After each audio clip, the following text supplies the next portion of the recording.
Welcome back to the WatchTower Film Podcast, the film review podcast on the Towercast Network by Cinephiles for Cinephiles. I'm scared. We are in Spooky Land. Right in. What do we call it? We got to come up with a name. Troma's got Tromaville. Yeah. Tower's got what? When it's like spooky season, what do we call in Tower? What's the... It's fucking scary is what we call it. The Dark I dig Tower. it. What's up? Dark Tower. Power Tower? Tower coward. You got to speak into White the mic Tower, or else we can't Tower. hear It's you. right over here. You guys got to share. Yeah. Tower coward. Why? Coward? Makes We're us the- sound scared. the tower not scary. cowards? It's, What about it's terror? Yeah, what exactly. does he That's say? what I'm saying. It makes us Yeah, sound we're- scared. Yeah, we're the about- pussy wussies. I mean, Terror Tower. Terror Tower. Hey, no, the Tower of Terror is It's Disney. It's Disney Tower of trademark. Terror. No, that's Yes. right. Tower. Yeah. What? Terror Tower. I just Honestly, though, that's a Disney look, shit. Fuck Disney. The So- Tower of Terror is a Disney ride. Yeah. At Disneyland. I was thinking of Fuck. The Simpsons. What's the Halloween? The Treehouse Treehouse of of Horror. Terror. Treehouse Yeah. of Horror. Oh, Tower of Horrors. No, I like the whole T. Terror Tower. Grim Intentions, or what is it called? Grim Tower. The Twin Towers. No. Terror Tower. Yeah. I don't know. We'll figure it out. You guys let us know. Maybe you Yeah, can find a that's a name good for one. us. Yeah, we but- are back. We're kicking off with our Halloween picks. Yeah. Curated by the first person I'll introduce, Mr. Erik Sanchez on the pod. Mr. Sanchez will be joining us all month. He curated every single picture on this Yeah, list he of the did. month.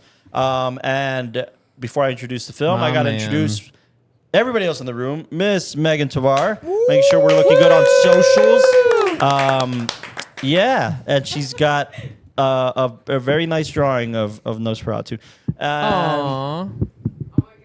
Mr. Eric C.K. Nunez, fellow producer of the pod, making sure we are ready to go, organized, and everything it does, man. Yeah. This man's the man. I just do shit. You just do shit. You just get shit done. Man, he's like That's the why Nike CK swoosh. is the man. We have a special first-time guest on the pod. Just kind of Long time, first time. We met at the El Paso Film Festival. It was pretty fucking awesome. Mr. Chris. Oh, forgive me. I don't know your last name, Chris. It's all good. It's Signs. Science. Chris Science. Mr. Chris Science in the studio wait, today. I got a Science. question. I got a question. Science. I got a question. Question away. Do you know a Vero Signs? Vero Signs? Mm-hmm. I don't. My dude, don't? Science is a very common last pretty name in El Paso. Yeah, man. I don't know. The only thing that kind of separates me is that I have an I in it, so it's Instead of an E. Okay. Yeah, no. Cool. So, So it's no, it's Science? because Science. Science. my mom's got a college friend named Yeah, she Vero does. Signs. Veronica That's Signs. cool. Anyways, we're gonna. Yeah, she does. Yeah, she went to college, didn't she? I taught her something. You guys are mean. And our humble film servant. No, definitely not. Yeah, Carlos Mr. Michael Lillo, offering a cinematography perspective. Hello. Mr. John Eric Castro offering an acting perspective. Yeah. Jeez, that was loud. Hit the buttons. The pew pew pew pew. I know Austin would do that. I'm your humble film servant, Carlos Austin, you're Amdala, missed. offering a writing director perspective. And we do miss our fellow producing, editing perspective, Mr. Austin Young. The love of our life. The love Love of of my our 20s. My heterosexual life mate. Same. But yeah, I just we like to watch. We send love to our pal. All right. You pay extra for that. Yeah, you got to pay an extra $5. He puts the boo And booyah. in booyah. Yeah. I was gonna say put the boo in boobies, but it didn't. It wasn't working All out. right, Mr. Austin. I'm Speaking gonna of just be boobies. playing with this shit for the entire episode.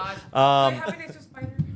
This is great. I'm serious. This is fun. Stop playing with it. I get that a playing with lot, it, Carlos. dude. I get that a lot. Not at the table, Carlos. There you go. Man, I'm speaking to the microphone when you're going. Yeah, To insult. and we are back. Yes, we are. With our spooky episodes. We're going to kick this off with, I think it was a highly anticipated film of the year in 2024. B, up for a lot of controversy because it kind of got snubbed at the Oscars. It got 4 nods. It didn't get fully snubbed, but it got nods in all the categories that you'd expect in a Yeah. film like this to an extent. But the controversial kind of aspects also come in the fact that this is a very highly original storyteller, Robert Eggers, making a remake. And, you know, there's a lot of talk of that, whether we're feeding into the system or actually offering an original take on a classic. So we are here to talk about Robert Eggers' 2024 Nosferatu. Not to be confused And it with was a banger. Nosferatu Symphony of Horror. Symphony of Horror. Yeah. Symphony of Horror, 1922's FW.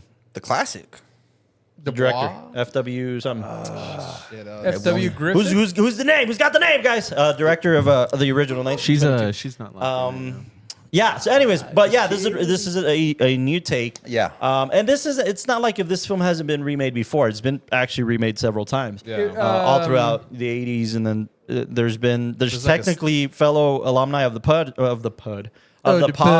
Doug Jones came out in their own interpretation that came out 2023, which they took 10 years to make because they fundraised for it. Shot for shot remake. Shot remake? His was a shot for shot remake. Which one are we talking about? Which one was his? Nosferatu 2023. 2023? Okay. Snoop Doggy Doug. Snoop Doggy Doug Jones, what played Count Orlok. Yeah. But this is a take that Bob Eggers had that he announced in 2016. He's been wanting to make a Nosferatu film for that long, and then it kind of just came to fruition right around the right time. It was interesting about the two kind of, stronger Nosferatu films is they both were released right after big pandemics. The original 1922, Spanish flu, 1918, 1920-ish, and then Nosferatu comes out 22.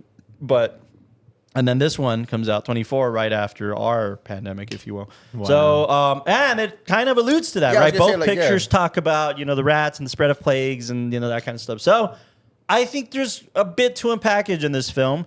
And in tradition of the WatchTower Film Podcast, we got to do two things. We got to do many things, but the first two things, we got to talk about what films we watch. Oh, I know you're curious. Yes, we do. Yes, I'm very curious. I didn't watch anything this weekend. I don't know that I mean, we were at the El Paso Film Festival this weekend. That's Yeah, part like of it. I know, kind of. We kind of watched a lot of Yeah, cinema. well, I mean, like spoiling the sauce because I mean this episode's That's coming fine. out like That's okay. weeks later. Yeah. No, but yeah, we went to the El Paso Film Festival. A lot of fun. How was that? We Oh can my God. actively, informatively talk about it now. Yeah, I know that this is it feels out of sequence, but we just finished the film festival. A lot of fun. We got to hang out with Kevin Smith And Lloyd Kaufman. The great Lloyd Kaufman. Uncle God, Lloyd. that was a trip in and of itself. I mean, Still doesn't feel Tower real. just played like a really big role when it came to the film festival, so that was crazy just being a part of everything. Because of that, we couldn't catch a lot of screenings. Yeah. We did catch Due West. We which was did. great. We did catch Due West. You also caught Elizabeth. Due West, by the way, was the narrative feature film winner of the fest this year, so we got to give them a shout out for that. And Congratulations. I caught Deserve wind it. immediately after, literally the day after. So the day before they played at El Paso Film Festival, Yes. shout out to Evan Miller and Adrian Palicki. They flew from Burbank because the Really? film screened at Wow. Burbank International Film Festival. They caught a red eye from Burbank to El Paso to make it in time for the screening. Wow. And at our fest, they won Best Narrative Feature. And at Burbank, they won Best Narrative Feature. That's awesome. In the span of Highest 2 praise. days, they won the That's best. beautiful. And so then, really cool. We also got to watch Lepes. Rael, our buddy had Rael's his film. big premiere. Yeah. United States premiere. International He premiere, already yeah. had his premiere in Mexico. In Guanajuato, Guanajuato Yeah. International Film Festival. I don't believe what I can't pronounce. That's so Doesn't sound real. Good for you. Good for you. What did we say? You remember that one time you couldn't pronounce the food name? You're like, I don't know what it is, but I'll take 3 of them, motherfuckers. Oh, I don't know what the hell a jueves is, but if I can put salsa on it, I'll eat it. That's good. Oh, yeah. So, yeah, he premiered at Guanajuato International Film Festival. Shout out It was to our good. buddy It was Rael. really good. Yeah. And this was really a homegrown project, man. But Rael was raising funds for this. He got some really cool grants to get this film made. And I mean, he had sponsors like Berches, which is a funeral home, and very, I used to live close to there. intentionally so, because the film revolves around death and Oh yeah, funeral and, homes. I mean, and he stuff had a like red that. carpet. He Yeah. brought out coffins, Yep. costumes. The whole nine. Yeah, Nice. it was really cool what Very he did. cool. I know that we all kind of tried to like branch off and catch as much as we could. Yeah. Megan and I caught the animated shorts. Yeah. Which, God, just Zach does a wonderful job curating those, but Yep. they were just gorgeous pictures. Absolutely. And like they're a full range. I mean, there was one that was like this very intricate, like everything was like a color pencil. That's what Meg was assuming it was. But like color pencil drawn and then using like a paper kind of like animation style to like create the movements. Gorgeous picture. It's either called Animal Math or Math Animals. No, Animal it's Math. Animal Math. Animal Animal Math. Math. Yeah. And like doing something like that, which is intricate, and you could tell that the animator took like years to probably like create to something that looked like it could have been done in a day, but it was this goofy alien one that was really funny, and it was like a weekend on some island. But just great pictures, well curated. Everything was really well curated. I know we had a hand in that. We got to screen Bert. We got to screen The Only Way Out Is Through. Yeah, shout out to all these filmmakers. And by the way, also, we don't want to pass over the fact that Rael also won Best Director. Yes. Best Audience Award, Best of Show, and Actor? no, there was a third. A third? I thought it was two. I think you're right. I think it was Best of Show And Best then Director. movie and of the Best film. Director. Yeah. And Best Director, and then I think there's an Audience Award that's still up in the air. But no. anyways. Last shout out, big shout out to Kevin Ford. I also watched his Kevin documentary. Ford, 67 Bombs to Enid. Yeah, we got to check that out at the fest. I cried and for that one. Yeah, I heard of it. absolutely. I was just talking to Kevin today, and he had a blast at the fest and enjoyed everything. And enjoyed, how people were reacting to the film. Movie Maker Magazine did a great write-up on it as well. You got to be in a panel with Elder Coltrane. I did. Finally, there's this So Who Was It This Time reunion that we never had because last year, my mans got sick, and then Jessica had just had her baby. She had a 1-month-old at the time of last time's fest. So this is like the first festival that the whole gang was yeah, for sure. They had an actors panel, which was really cool. Really great panel, actually. And then Eller and I sat in on a award-winning making short. an award-winning short. And we sat on that with Yaki, last name Smith. Yaki Smith. Yaki, very talented filmmaker from Austin, professor of film actually in Austin, UT. And we got to sit in with Jenny Robbins on that and Ulysses Cordova. And that was a fun talk. Moderated by the great Charles Horak. And we had a great chat about that. And then I got to moderate a screenwriting panel, which was really cool too. Yeah, I mean, God, again, we were really invested this year. And Absolutely. I mean, we're excited to see what next year brings. Yeah. I gotta ask, how Go was ahead. I've never seen Kevin Smith's stand up. He did a doesn't 30-minute stand up. he doesn't describe he himself. Did a 2 hours stand Whoa. up. Yeah. Oh, more like riffing, right? Or No. like, It was it's a like- crafted It's 2 just hours. crafted stories. But it's really funny because he even opens it up by saying, I don't consider myself a comedian because a comedian can do all these like voices and they can be more animated. So he's like, but he really is like just a super talented comedian in the sense that he's able to craft these stories and really bring the jokes back. I was talking to... I define him as a comedian. Look, he has a comedy special out, Silent but Deadly, and like it's actually incredible, an incredible comedy special. But I think Kevin's a raconteur. I think Kevin is one of the most talented raconteurs on this earth. And by all intents and purposes, Kevin is just a good storyteller. He's amazing. Is that what his comedy is? Just stories that he's gone through, or yeah, I mean, he talks about that's just what's cool about Kevin. Like, I did get a couple of notes of like people being like, I thought he was going to talk more about film, but he split it pretty evenly between talking about his experience in film and then just talking about kind of life and that's marriage. Good. And, No, and then he did like a Q&A, and the Q&A He did. seemed to like reel itself more towards film. Yeah. And also, if you want to hear more about Kevin's take on filmmaking, you watch our podcast. Yeah, he was in studio. He hung out here at Tower bit. pretty much all day, man. Yeah, like from man. the time we picked him up from the airport to the time it was time to be on stage. He just hung out with us the entire day. He was signing everything that we asked. That's He so was. cool. He was. I just, I could spend an hour on the podcast talking about how kind Kevin was to us and how he was going around the Tower offices, just being super sweet to everybody, not just here, but down at Cheeky Monkey, at Mind Warp, with Lucky McKee and Zach and all these guys. over. I mean, he went around and really took his time to make sure people felt heard, and he was just the best. He was just the best taking pictures. I mean, all sorts of things. So shout out to Kevin Smith and for being such an incredible person. And the whole day. Injecting. I told him after the fact, and I was like, thank you for injecting so much inspiration into El Paso, because that's really what he did. He really did. And to Uncle Lloyd. Uncle Lloyd was just having a blast out That here, guy's man. cool. Just doing his thing. And him and Kevin on stage was a very special treat. I got a lot of people messaging me like, you have no idea how cool this is. These two, like, met at the Tower offices for the first time ever. Like that was their first meeting ever. Really? Yeah, man. They hugged each other and asked each thinking other. Wait, about no way. I thought they Yeah. like interacted more. I thought so too, but apparently not. I mean, they've probably crossed paths and being Right. at the This same was their first cons. or time, something. like, I think there was talking. one time they crossed paths and it was on a podcast. Yeah. I don't know. I don't remember what, but it was very brief, I think. Yeah, now this was like first kind of proper Yeah, time that was sitting in the room awesome. talking to each Yeah, other. no, they- And Kevin, I mean, from months ago, was kind enough when I asked him if he'd introduce the Lifetime Achievement Award for Lloyd Kaufman Oh, at the really? fest. He Kaufman, said yeah. yes. And he didn't have to do that. He did that out of the kindness of his heart. And they spent 30 minutes up there talking about Lloyd and his career. And then Kevin presented the Toxic Avenger, which was incredible, man. It was so cool. Yeah. All That is sorts so of cool. stuff happened at the El Paso Film Festival. So I if have you a- didn't come out this year, I have a question for you guys. yeah. Question away. Do you guys think that Kevin Smith would have rated Nosferatu pretty high? Oh man, that's a good Yeah. question. That is a good question. Kevin's a known lover of horror cinema, and he spends a lot of time in that space. So much so that he made his own horror film. Red State.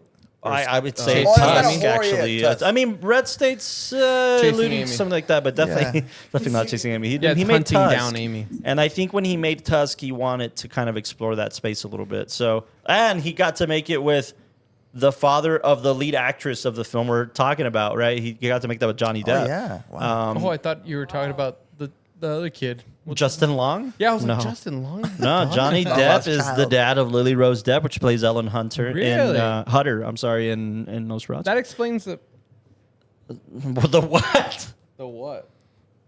The face.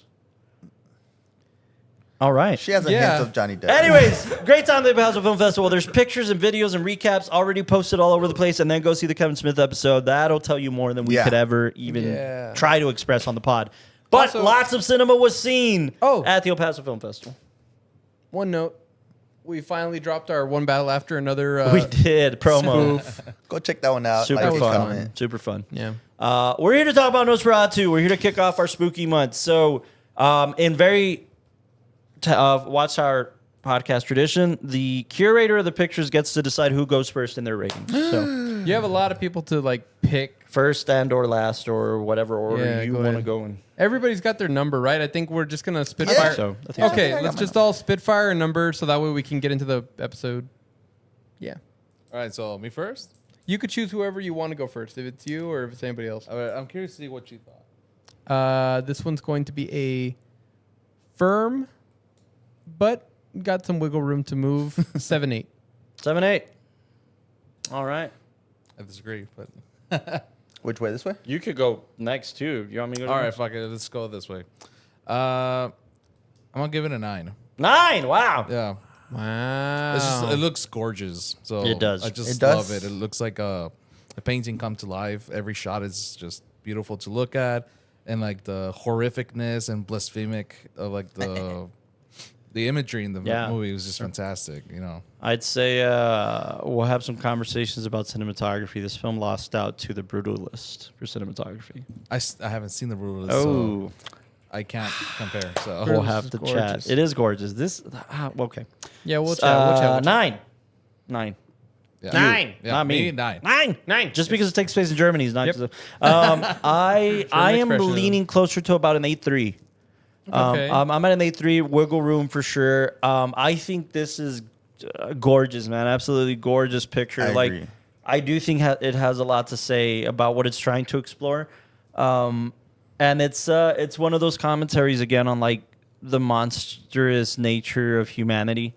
And I think at first glance you don't get that, but you sit with it a little bit, and I think you start tearing it apart. But 8.3, I think the filmmaking merit in this is incredible. I think Bob Eggers Absolutely. has grown significantly as a filmmaker. So 8.3. I'm in a strong 8. I liked it and I didn't like this film. I don't know if it was too slow pace. No, us pausing every 10 fucking minutes No, was. I was- try to was- take that away, you but know. I give it an 8 with some wiggle room. yeah, I Some think good performances. we got to talk about it, right? I feel like there's Yeah. I don't know where I'm sitting right now. I got to fill out what you guys got out of it. I will say, like a little bit of a hot take. I thought that Lily Rose Depp fucking surprised the hell out of me. I was gonna say that. absolutely. That's one thing. I I've thought never this, seen this, her take on this this type girl of should role. have been nominated for an Oscar for this picture. I think this she is the was first time I see incredible. her Hold on. performance She was in general. not. She was not nominated for this picture. Dude, she the four carried categories this that film. this film was nominated for was Best Production Design, Best Costume Design, Best Okay. Cinematography, Okay. and one's escaping me. Would be Best Sound Editing, maybe? sound. Best cinematography, best costume design, best makeup and hair. Makeup. That's the one that escaped me. Into the so microphone. No directing, no writing, no acting. I'm trying to help nothing. you. I want the people to be able to hear you. Yeah. No, So, yeah, she did great, dude. She did incredible. I genuinely thought she should have gotten an Oscar nod. And then I haven't really liked any of her performances Yeah, outside I've never of this seen one. this type of role. I mean, I saw her in Yoga Hosers, so that's not fair to compare, right? yeah, But she's just a clerk. but she's just a clerk. No, but I mean, she also did the thing with The Weeknd and all that kind of stuff, and I didn't dig any. did of the that. That's what I was thing? gonna compare it to. I was like, from doing that thing with the That's what I'm weekend, where saying. just not good dialogue. Where this, Yeah, really yeah, shines. she did shines. an incredible Two. job. So, anyways, we'll talk more about Yeah, yeah, Maria performances. but- Perez. What? Oh, yeah. Oh, so aquí está, mira. For what? For supporting? No, for cinematography. Okay, so Oh, no, yeah, actress, actress in supporting role, actress in leading Zoe role. Deschanel. She didn't even get nominated. No, she didn't get a nod, but Mikey Madison took it too. So that was. Yeah, she's the one I'm that- not Yeah, mad at that. and then That was a tough year. They were in cinematography right here. Nosferatu and The Brutalist won. They Yeah. Brutalist. Wait, Oh yeah, cinematographer, costume I design understand. and production design. They lost to Wicked. go up for cinematography real quick. I did, like, cinematography. Yeah. It was a I spectacle. just Wicked, wanna that's what I had going it's, for it. Maria Nosferatu, Emilia Perez, What- doing part 2. And My vision's awful, but it's What is Jane? Emilia Perez doing Or- in there? Jane Blatt. Get it out of there. I don't know. Blatchke. Jane Blatchke. Here. Jaren Blanche. well. Let's sound it out. Our pronunciation of cinematographers yes, isn't that good. unfortunately. But, Let's Google her. Same cinematographer for The Lighthouse. The Lighthouse. Yo, Northman. And also the Northman. in So, order I mean, to be a badass cinematographer, do you just have to have a fucked up last name? Yeah. I'm aiming for it. Yeah. It's only one letter at the end. Lubeski, you know. You got Lubeski, like Fraser, Gil Holm, Lachman, Blaschk, and then yeah. Crowley Bauman. one. And Bauman. You watch it. No, but yeah, this is there's something to be said about. Yeah. There's an argument out there that I want to touch on specifically this month and specifically this episode about horror films and the Oscars, which we'll get into right now. Specifically, this year is an interesting case study because it's a year that had 3 films that were horror films Let's- nominated for Best Picture. Let's knock out the rest of the I'm rating. getting there, pal. I just want to make sure I'm going because right I'm there. excited Look to here, talk honey. also. All right. You guys CK. basically already started the episode. Yo, mama started the episode. Next question. What's your rating, CK?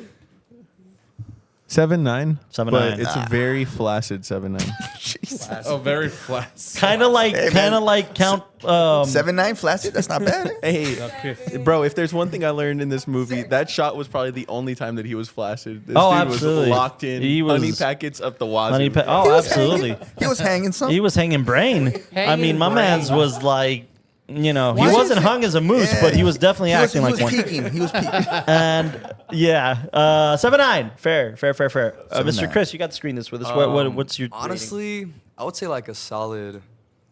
I'm sorry. The rules are from 1 to 10. You can use decimal points since, Okay, cool, since cool, it cool, hasn't cool. been explained to you. 8.7. 8.7. It's solid. Like it's like honestly, like this cast just really surprised me. Absolutely. And it was just like they have so much range. Like Yeah. I did not expect.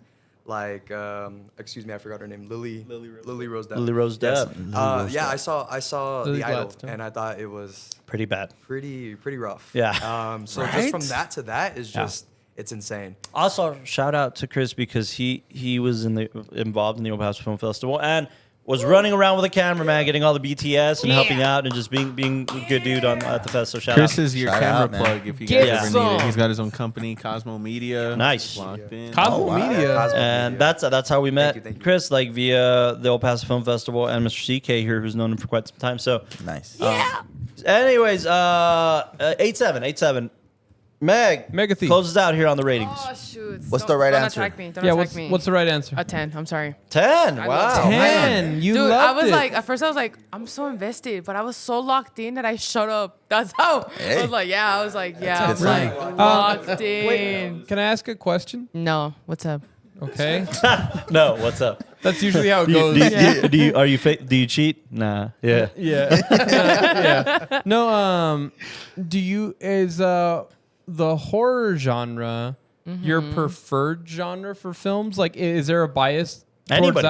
that? In a way, yes, but also like, look, like There Will Be Blood. That's like one of my favorite ones now. After seeing it, because I'm like the action. I like action and same. horror. So this one was like Eric said, it was like a painting. Like you're watching everything like unfold on a painting, and it's Yeah. like, oh, this is so good. So And it like, hit all the spots for you? Yes, it hit all the spots, and in the end, is like, even okay. I don't spoiler alert. Spoiler alert. It's okay. When she sacrifices herself, it's just an RP. Like there's a corpse on top That, of that her. frame at the Yeah, end. for exactly. Skeleton butt was crazy. Those- That was wild. We got to see his front and his back on this picture. yeah, crazy. Here's a, The old front butt. Gee, I forgot about Meg. this, you dumb son of a bitch. Meg, I have a question for you. I have an answer for you. What's up? I hope you do. A ver. Since you put it as a 10, you don't think they lean too much into Nosferatu being too much of a creature character instead of that kind of mysterious vampire? That's the whole thing. Oh, I disagree. I don't No, no, think no, he's I- a I've been creature at flirting all. with this in my head I 'cause think this is the first time they humanize this character Yes, in yes, a this is what I very, wanna very hear. interesting way. Not like in a Uh-huh. special, super emotional way necessarily. More of an obsessed creep, actually. But Yeah. Isn't it too there's much though? no, but I you don't know, think It's so. I think perfect. they If did you it think about it, perfectly. he's a plague. Like you can't get rid of him. Yeah. But that's like, the beauty you're about the trying to 1922 get- one. It's we don't have too much details about it. That's what makes it so well, it's a spooky. silent that's what makes picture. it- I mean, that's For sure, Well, for sure, for That's sure. what makes it creepy. Is like you don't know where he came from. And that's, You don't know what he's he like- feels. Also, in this film, he's kept in the shadows for 2/3 of the film, at Yeah. least. I mean, Yeah, until that he's- ass. I He's wish they would have great. kept And it like then- that. Yeah, you can Yeah. That was the creepiness factor that I loved about it. But once I Again- love that we didn't get to see his fully kind of lit Flaccid. face till To the sun very comes out, end, right? Basically, yeah. I'm flirting with it Look, right now. That's this, why. this Great. podcast is notorious for this. This podcast is notorious for us challenging a 10, Meg. Yeah. So exactly. if, Because I was like, a if 10? we say 10, and you're more than entitled and allowed to say 10. Absolutely. If we say 10, Yeah. the idea is that in your opinion, in cinema, this ranks as one of the best things you've ever seen Oh. in the history. As my first time, Yeah. I was yes. always As my mainstream first cinema. time seeing it, yeah. Yeah, we usually like whenever we rate anything like a 10, and Yeah. I'm not saying that you should change your rating at all because this is a great conversation because a lot of people Yeah. who saw this movie, I remember everybody came up to me and they're like, you need to watch Nosferatu. It's going to definitely. be your new favorite film of the that's year. still not a C. Still no C in Nosferatu. How does it feel? Nosferatu. There you go. You got to watch Nosferatu. And it's okay, a it's perfect okay. film. Yeah. So Yeah. Count. Yeah, I got that a lot too. yeah, I that got it a too. lot that year. And Specifically from this guy, but you know. yeah, but multiple people who watched it said that there was so much charm to it. It was a wonderful adaptation.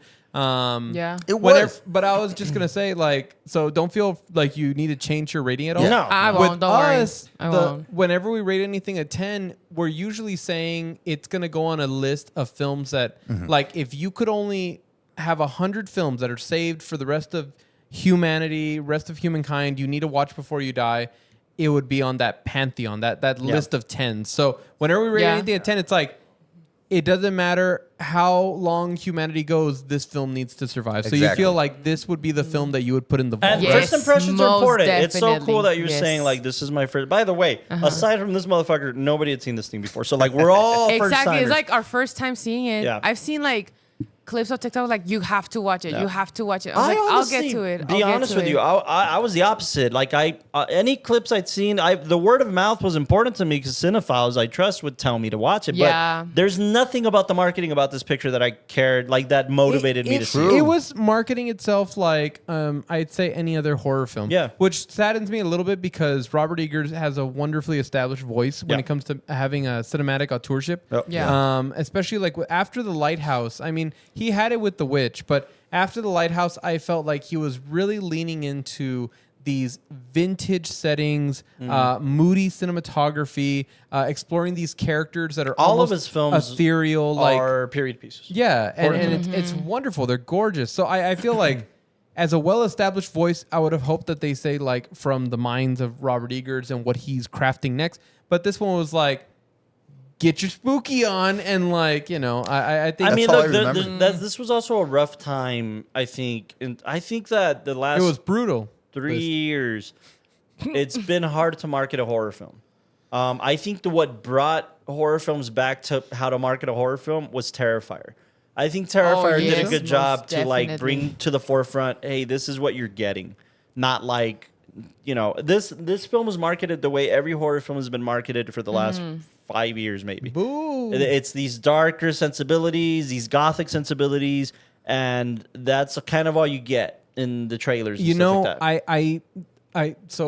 I rated this film the lowest out of the group, but it was some of that played into it. Like I remember a trailer moment that I saw in the film, and it didn't feel like it added a lot to it. It was the scene right before, and I their names escape me, the characters, but the two girls, one of them's up and walking around, and the camera pans over to see no one's by the staircase, and then pans right over, and then from the shadows, the other girl's like awake and up and being like, hey, what are you doing? And like they scare each other. But it was that classic, it's very contemporary horror movie shot that's been played out a bunch of times where it's somebody in a dimly lit area, Yep. camera pans over to pan back, and then surprise is there, and that scares you. And I Yeah. remember that was in the trailer, and again, those are things that I feel are leaning into the fact that this is a horror and it needs to have at least one or two pinches of shock, or not shock, but like jump scares to validate its horror. But that's how you got to nature. dumb it down for the people, right? To sell But it. also, But can that's I the add worst to part. that? That's like, Can I yeah. add to that? Is the Americanized horror. It is. That's the way. It's just scarce. If you look at like other country like horror, they're insane. I Those think are- horror, since 2015 or so and on, was trying to find its footing and how to communicate to audiences. And I think it's because elevated horror started becoming a thing. And how do you communicate elevated horror?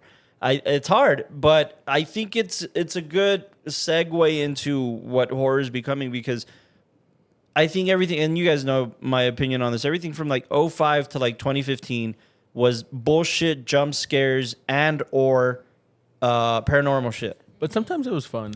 Sometimes I'm you not need that saying it little- wasn't fun. It was in your life. it's fine. I have to agree, because I remember like when I was in high school, like a lot of the shit that were like putting out, it was Paranormal Activity 3, 4, 5, 6, and 9 or and whatever. then everything was like a paranormal event. Even Someone like- was possessed. That first one was house good, is though. possessed. Even like Insidious and all those, when Yeah, they, yeah, it yeah. was like I the like same thing. It Insidious. was it got like fucking ghost. annoying, man. With Like that I was being said- missing shit. Like when I first saw it, what was it, like maybe The Witch? I was like, man, this fucking rocks, man. Yeah. Like this Yeah. shit was like very I think between mythological. Eggers, Bee's knees. Ari Aster, I Yeah. mean, like these guys really did give a renaissance to horror. Yeah. And I think they're the kind of the founders of elevated horror, at least in our time. Jordan Peele. Jordan Peele, Jordan and, you know, kind of a Peele, Hitchcockian, you know, Ari Aster, twisted Ari Ari Aster, Aster. Robert Eggers. Aster. What about like Asian horror though? I feel like that one There's, goes like, a lot of good fucking ones. dumb hard. Like directors like Kurosawa, like with Cure and fucking. I mean, there was this one film called The Grudge.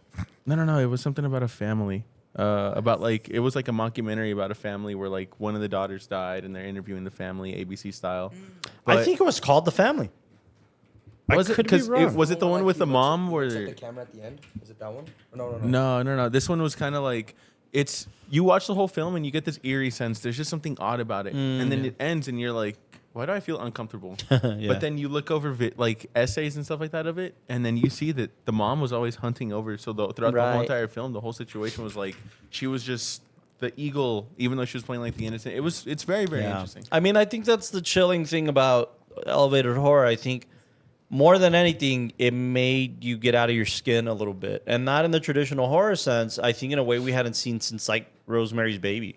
That's what I'm saying. Why didn't you stop at 2015 or 16? I think What's the because movie? that's when elevated horror started to come to play. I mean, The Witch Yeah. is what That's the- Like 2015, 2014, 2017, 2013. I think it was before that. It was like 2013, dude, no, it's way 2014, something earlier. like that. When did The Witch come out, guys? It's probably It has to have been I thought it was like 13, 14. But anyways, It came out 2015. 2015. Oh, Okay, shit. yeah. So yeah, it was literally at the birth. That's when like again Eggers and Ari. When did Hereditary come I think out? 16. That's my 17. favorite. A That's fucking a 2016 horror. goat right 16. there. So Hell 16. yeah. That's what I mean. I think Okay. 15 started taking a different turn. I think more original voices were coming into play. And to your point, CK, international horror voices were coming into play. And again, I think we're in the really cool renaissance where the marketing, it really is starting to become word of mouth again. For good, Yeah. Yeah, for look at positive. films recently like Weapons or Right. fucking I feel like I'm missing one. A horror movie. Barbarian was pretty good. Barbarian was pretty Barbarian. Really? Barbarella. You think Barbarian was made? good. She just said she believes Barbarian was made. crazy. That's fair. I mean, yeah, but again, Barbarian. at the very least, there's some originality. There's some, there's fresh takes And- on horror. Even things like Terrifier, even things It's- like Barbarian are at least fresh takes on horror again. And it is fascinating that we bring up the concept of like elevated horror being this contemporary idea because we did talk about the original Nosferatu and You sound like Hank Hill saying Baja Blast. so like with the original Nosferatu, that one was in its conception meant to be a metaphor for like the plague and it invading over these places and The death- evil, yeah. Yeah, the evil and the darkness and the death that came. The German expressionism like styles are super haunting, and that's why I think a lot of people wanted to remake it because it like even when we watched it, I was saying how it's one of those films that though it's from the silent era and though it didn't have all the bells and whistles to play with, it still had so much to communicate. You still felt all the fear, all the anxiety. But that was meant to be a story to symbolically represent something else. It wasn't meant to just scare you. But No, and that's Yeah. that's very cool because I think a Y'all saw lot of that? the universe. What? What? Dude. My see man's that? spinning or what? no. No, I heard something. No, the ghost is like, Tripping, bro. yeah, it's getting This a guy? little, like Yeah, like he bounces. Like it's in one of these little. That's cool. Go I for it. mean, it's gaff tape Oh. falling, so the it's gaff. not that it's not that mysterious, guys. No, the gaff no. tape is giving out. Shut So if it up! I falls, think you've it's got the to get ghost your- of Nosferatu. so Someone now- has to sleep with him. I think what's important to note about this, the different. You're right. You're Hey, you absolutely gotta right. do what you gotta do. That's all I'm saying. You're absolutely right. I think the original Nosferatu was a commentary on that. As you know, the Universal Classic Horror monsters were also a commentary on a lot of societal aspects. Yeah. And that's what a lot of people don't pay attention to when it comes to horror. By the way, in case you didn't know, Dracula and Nosferatu are the same fucking thing. It's the same They're fucking. the exact same but fucking thing. they were just avoiding like legal Yes. shit. Well, they was it- made Nosferatu because they were trying to make a film about Dracula. And then Bram Stoker's peeps were like, nah, we're good. I think it was so the they just wife actually yeah. that was just not cool with it, and they just changed the names of the characters. And it's if you put them side by side, there's a count, there's a woman that kind of saves the day, there's a professor who's like gets it's like the canceled by Van the Helsing. yeah. So like it's Dracula, it's Bram Stoker's Dracula. That's why on this one you see based on this and this. So like it's just FYI, it's the same thing. Yeah. However, the conversation that I'm hearing about Nosferatu 2024 is, mind you, we're coming out of the pandemic, sure, definitely isolation and tactics to be scared of and, all this stuff. But we're also coming out of the Me Too movement. yeah. And it seems like Nosferatu is an active, at least to most people, an active conversation about that. About, unsolicited love. Yeah. And that's a commentary. And Bob Eggers hasn't denied this. I mean, this conversation, he intentionally created this to say, hey, you guys interpret it. I mean, you can see all that in the fact that even like when these people are coming out and talking about their dreams or their experiences or memories, it's kind of like, oh, hush up, let's go get the what is it called, the morphine or whatever the hell to like shut you up. To shut the like, girl up. Like, yeah, I mean, Yeah, they keep I silencing said the that while we women were and screening it, but I was like, that's some Bill Cosby shit, because it was. And aside from that, we're also talking about this guy basically saying, here are your choices.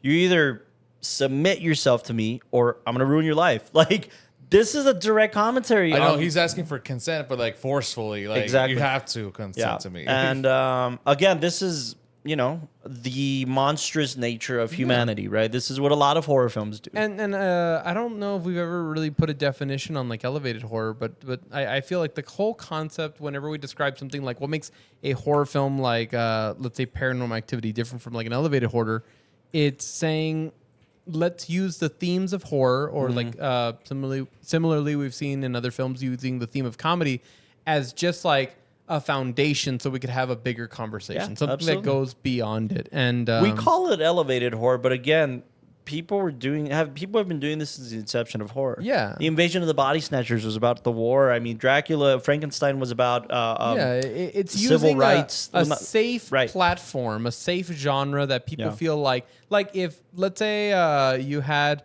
some friends who all enjoy horror films Yeah. and you showed them this film and they didn't know any of the commentary or let's say time goes on, they could still enjoy the film, but then it offers a safe space to like say, hey, this reminds me of how, again, people will abuse their power and try to have a reach over everybody and all that. So Yeah. No, it's super unique. That's what I love about horror. I think, at first glance, and this is what I like about my friendship with Eric, is that this is our resident tower horror expert.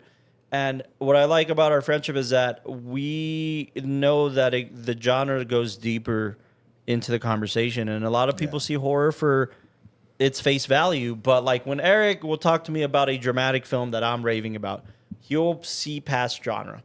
And I've gotten a huge respect, a much better respect for horror since we became friends because it goes past genre. There's a whole universe of horror that is trying to either be a commentary on something or blatantly not trying to be a commentary on anything and having fun with the genre. Yeah. And there's opposite spectrums, but there's also like something to say about a genre that can be niche or can be kind of impactful in cinema as a whole. That's I don't think any other genre has that. Yeah. It's kind of, I would say that I think that there's only one other genre that does have that, and that's comedy. On Sure. the complete opposite end of the spectrum. Because you get the same thing where like sometimes you get comedy movies that are just made to be shot out of your ass, but other times you get comedy movies like I'm blanking on the Kubrick one. Or even Dr. Strangelove. Yeah. Doctor Strangelove, or even fucking One Battle After Another that recently came Right. out. They're comedy movies that tackle like a specific thing. And I feel like horror, if you're able to, like you just said, like if you're able to see it beyond the face value of, this is about a vampire, but it's more about something else beyond that. It offers that safe foundation because, if let's say you try to have a conversation, like let's say we want to bring up the Me Too movement with this film, if at any point in time the person you're talking to is not going to be receptive or not going to indulge you there, you could be like, oh, yeah, okay, you're not there. But, man, that show was fucking cool with the candlelight, right? And then you'll just be able to, like, dive back into the safe category. If it's like the whole Jack Nicholson thing with The Departed, but if you keep the camera rolling, if you stick around a little longer and you start to like, because at first glance, my brain is processing it like, so what is this commentary? What is this commentary on this thing that this chick has to sacrifice herself to? Like, what if it's a commentary on the Me Too movement? What the fuck is that saying? And then you think a little harder, and I got to. Oh no, she's exposing him to the light. Yeah. And what's the whole Me Too movement about? Well, my reputation be Like, damned, but if I could bring this motherfucker to light to destroy his legacy almost, I might do something here. Everybody else will be saved, so to speak. Hey, yeah. real quick, Castro, I'd like to throw the ball. People question my athletic abilities. That's you right now. They really do. Even my dad, he's like, I'm glad you didn't play sports. But I'm glad you make movies, son. Yeah, at least you have personality. I think one of the gripes that I had with the film that maybe just didn't make me want to rate it higher is I thought the acting was great across the board. And no. Well, maybe you can also enlighten me because I just felt like it was good, but these are all. How do you describe it? They're all characters. Like everybody here felt like a character actor where they have their own kind of like awkward mannerisms or the way that they interpret life and society and everything.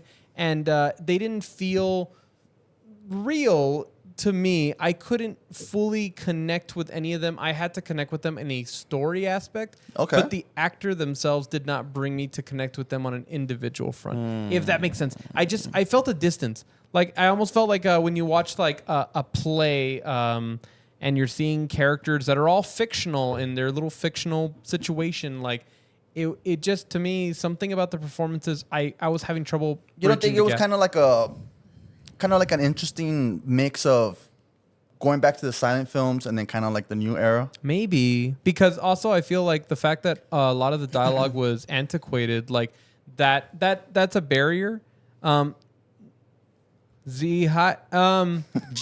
What? No, like, so I just might I offer a perspective that still leans into the Here. acting. Yeah, hang yeah. on.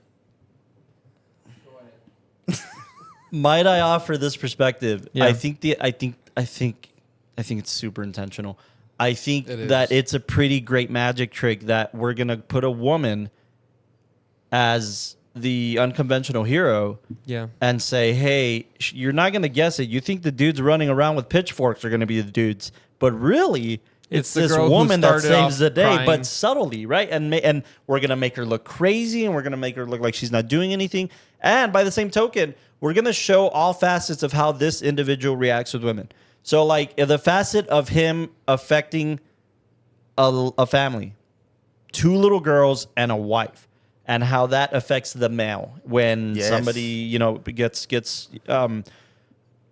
gets attacked by this figure of ruining a family. Like, if you interpret that in the Me Too kind of framing, that's pretty powerful. Like, we're not just gonna make this chick look crazy and say he's coming after me, he's doing this, he's doing that, I'm going crazy, and people are gonna call her crazy. But the fact that the more grounded effect of like, oh yeah, he killed some children and he killed the wife and the husband is traumatized.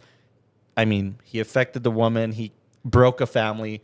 I think that's intentional because Nicholas Hoult, good actor all around. He's been impressive. We were talking about other films that he's really impressed us in, but Nicholas Hoult, Aaron Taylor Johnson, like these guys, Willem Dafoe even, they're going to run around like the men who are entitled, who think they have all the answers. And then they were sent on a fool's errand by this guy, and the woman is really the one that shines.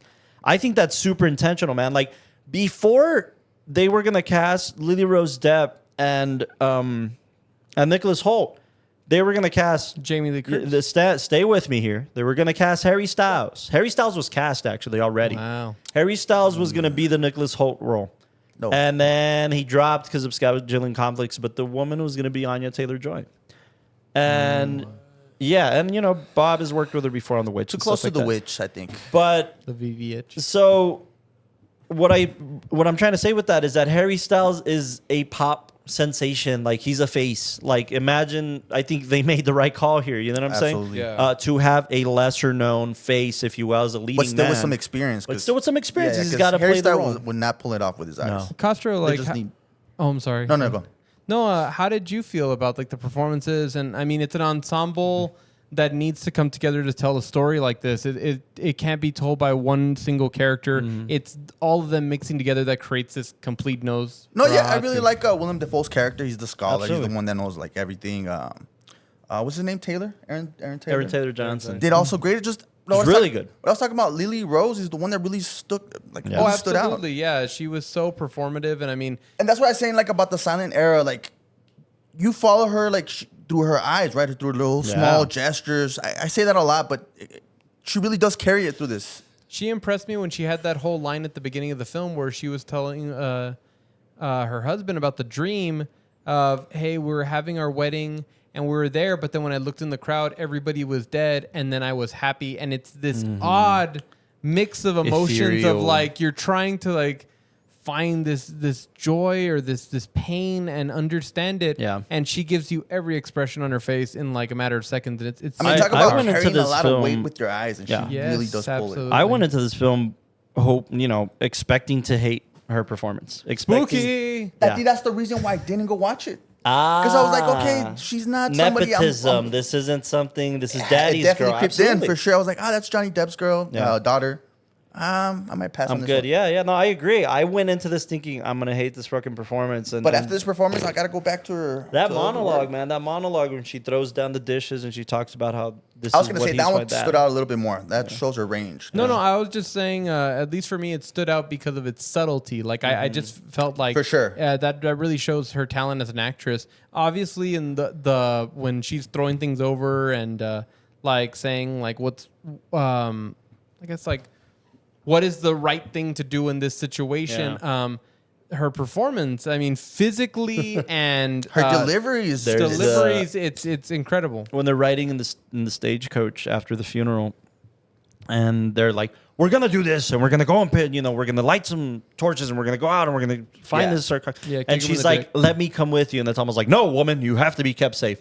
And like that's all. Like she's her reaction to that is really all the really men sweet, and yeah. all the character there are males in the film. They're constantly telling women what to Yes. do Yeah.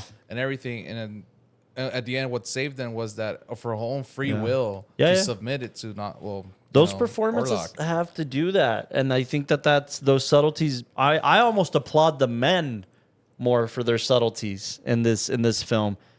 Their subtleties are brought by like a facade of strong-willed men. Yeah. But it's really them trying to have a sleight of hand, like, hey, pay attention over here. The men are going to save the day. The subtleties on her face are not important right now. Like, don't worry about that. But it's a pretty cool sleight of hand, man. I think the performances in this and the curating, the way Bob Eggers shifted these chess pieces is fucking impressive to me on how to utilize actors Yeah. for what they need to be, not what you want them to be. That's incredible as a director, man. I really do applaud Robert Eggers for this. Even Taylor Johnson's. You kind of don't see him a lot, but Yeah. towards the middle, he delivers this badass scene that kind of. I don't like the feeling I get post. There's only one film that I really, really love from Aaron Taylor Johnson, and that's Nowhere Boy. He plays John Lennon. Incredible film. Everything. Whoa. That's the only one. Hold on. That's the only one? There's also Hold on. a super. I know. No, that's don't get me pretty wrong. badass. Everything. That's what I mean. Nocturnal After everything Animals? after this, it was Kick-Ass and Nowhere Boy. That's what I'm saying. Everything after this point.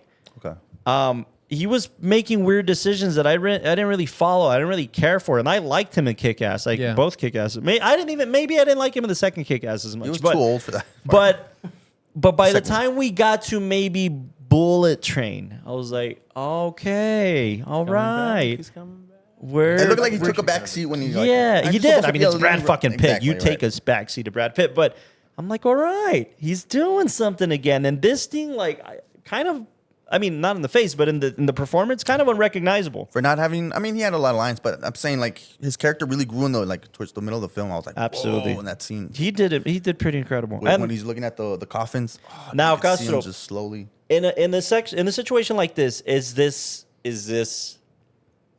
an actor using their sensibilities as an actor, or is it an actor allowing a director to direct them? Oh, for sure, the second one. For Yeah? sure. Yeah. I don't think there's a lot of room for him to do his acting. It's just play the part. Do you think it's just harder to improv when it comes to like period pieces because the dialogue is written with a lot of accuracy? So it's kind of Exactly, like, yeah, how do you that's on the- on improv the nose. like In old all English? honesty, You know, I think that gives like, okay, if you have a character that's old English that has to speak a specific proper way, even if it's like you hear it all the time with Shakespearean actors, Right. Very Yeah. much that like, yes, it's a challenge, but it's the equivalent to telling a filmmaker your next film is going to be a horror film and you cannot use wide shots.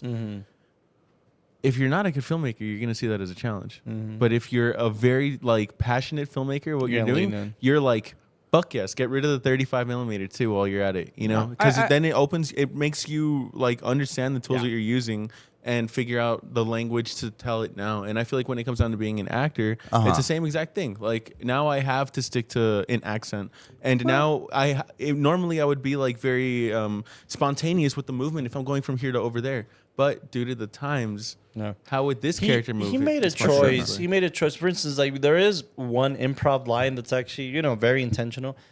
In the script, he said something to the effect of like, "What the hell are you doing here?" That's what the script says. Well, the character's British, so Aaron Taylor Johnson said, "What in the devil are you doing here?" Okay. So there's things to Yeah. lean into Yeah. to support this kind of theory, right? Yeah. I mean, I feel like something I've learned from you, and correct me if I'm wrong, but I feel like in a situation like this, I remember one time I was asking you, like, when you direct actors or you're directing talent, do you go on in and like try to be very detailed with like the first take and like how it goes? And he says, no, you got to respect your actors. You got to be able to say, this is the script the way it was written. I'm going to pass it to you. And for like the first couple of takes, you give me the interpretation because you've had time to read it, process it, and come up with how this character's really going to, take on this situation. Almost in a way, get that itch out. Just get the itch out, and then afterwards, it was like, then that's when you fine tune. That's when it's like, There's very few things that I've learned from Quentin Tarantino because like I just don't I don't gel with dude. Yeah. But the two things that I do appreciate from the guy is he's a cinephile.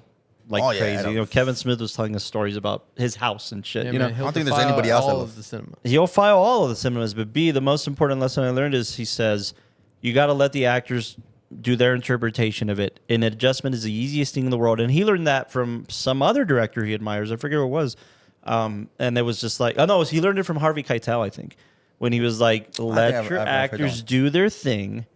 Because they've worked on this. They've prepped for this, right? They know who this character is in their heads. And they're just ready to get it out. And if they end up fucking it up after a couple takes, you can go in there and make the adjustments. But if you tell them what to do on take one, you've just shot them down. Yeah. You just made them insecure because they've been working on this character. And they just want to get it out. Yeah. Right? It's trying to... It's powerful. It's a powerful thing to take a step back and say, hey, I've trusted you with this. And especially, hopefully, if you've been working with them in prep, I trust you with this. I'm going to trust your interpretation. And then we're gonna mold this character together as this thing goes along. So I think it's super crucial. No, and I mean a big part is obviously you got the part for a reason, right? So you know what I'm saying. The trust factor has to go into that. When we brought up the actors earlier, though, and I said like great performances, and you were like, what was falling flat for you? No, I was just playing around. I'm playing around. Everybody But played you the felt role. really good about the like everybody. Yeah, across like the even board? Willem Dafoe's character, the way he helps like the scene, the movie go with his delivery of like it's almost like a ritual, the way he's just talking. And you need that type of character. Let's have a conversation about Skarsgård. Yes. Skarsgård is very quickly becoming this name, right? Especially in horror films. Believe it or not, Skarsgård originally was cast as Thomas Putter, as the Nicholas Hoult role. But I think he like really wanted the part of like the vampire. So. Yeah, well, it was actually Ari. It was Bob Eggers who was just like, It's because this motherfucker's got to do this. He's got the look. Or the His sensibilities of like, no, you just an or both its, I guess. And, his sensibilities as that fucking family, man, is super talented, man. The Skarsgård family, fucking talented as hell. I mean, his brother also worked with Eggers on The Northman. That's right. His brother worked with Eggers, and his dad is one of the greatest living actors of all time. Stellar. That's the dad? That's his dad. So the dad worked with Robin Williams. Good Will Hunting. That's his dad. That performance is incredible. I mean, that actor is incredible. We just saw him in what other picture we were talking about him? A David Fincher film. Girl with a Dragon Tattoo. This dude, he's an incredible actor. But yeah, this family's fucking talented. But I want to talk about Skarsgård because how much of this conversation is playing to this was a voice he developed.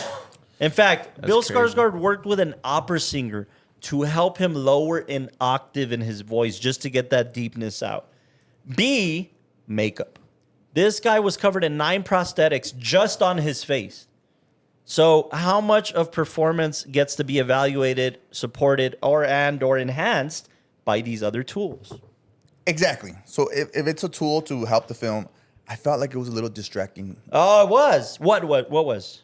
The makeup? No, the voice. His the delivery. voice was distracting. That was not. I'm coming just from him. like the Dracula, the 1922 one, where he's charming, or not charming, but smooth with the delivery, like Bela Lugosi type thing. Yes. Okay. And I know the route that they were taking. Well, I mean, okay, continue. Sorry. I don't know. There was nothing seductive. There's nothing charming about Hold it. on. That's not the And I'm not saying I'm not saying in that intention, but just. It's important to note, Bob Eggers wanted this character to be, believe it or not, a Russian aristocrat of a character. He wanted this character to be a rich dude who owns castles. And because of it, he has like this oligarchical like think of it like a very like Warren Beatty, not Warren Beatty, Warren Buffett. You know, think of it like a fucking Elon Musk, like a rich dude. I'm thinking of Elon Musk. what's that Daffy Duck character where he's rich and Yeah. yeah. A Russian version of that, Yeah. essentially, right? For sure. He wanted this character to not be the traditional Gothic eerie. No, he wanted it to be this dead rich dude who fucked around with satanic rituals and the devil just let him roam the earth. But that's also- that's not staying true to the original. No, it I is. That was the original character. The original character. There's a lot of alluding both in the book and Bram Stoker's and in the original Nosferatu film. That dude fucked around with the satanic rituals, and that's why he lives on as this evil entity. Yeah, because in Dracula, I could be wrong, right? Dracula, you know, Dead and Loving It. he cursed that god for Yeah. taking his love away. Yeah. Right. Oh, So I that's love that. Dracula's version, and I think I love that. Nosferatu is it's the whole More of the darker, like he heard because he was in slumber. yeah. The whole time, so he was called by this woman, Yeah. right, who has like this more supernatural sensitivities. Yeah. But It's very Yeah. subtle in the 1922 version. I like dude, that. it's I like Hays that. Code. It's a lot of things, but it's pre-Hays Code. But we're right around getting to Hays Code. But it's subtle, but it is alluded to the fact that he fucked around with like satanic rituals Okay. to live past his death. and he was cursed by that. And so. he was cursed by that. So again, there is the sensibilities of like you're right. There's a suaveness to a character who's been alive longer than any of this, you know. Right. But there's also like the darker sensibilities of that where they were human. At the end of the day, at one point they were human, right? Like, you know what I thought? My stupid brain of our generation was like, wait, so he's biting dudes. Why aren't they turning into vampires? Because that's what we're I also fucking thought known that. to think, and that's not I also the lore thought that. that you know. That's, Yeah. If you know Eggers, you go to, and I haven't seen the Northman, but if you go into the Northman and He's Viking, very, accurate on he's mythology. very accurate about lore and the times and